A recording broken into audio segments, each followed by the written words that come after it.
त्या दादाला या ठिकाणी 500 रुपयाचं बक्षीस आहे आयाजबाई सय्यद यांच्याकडून।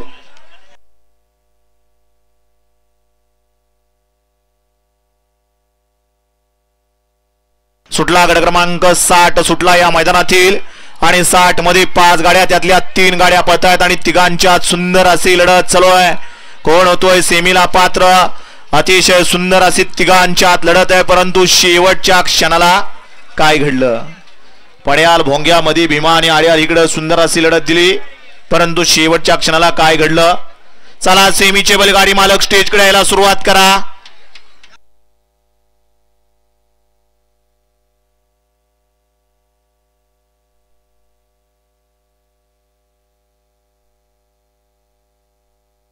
मागून गाड्या लिहू काय पळायची गरज आहे का? लांब आहे गाडी, बॅरिगेट मोडायचं तुमच्या नादात। हा ट्रॅक्टरवाले काकरून घ्या आणि गट क्रमांक 60 चा निकाल 60 चा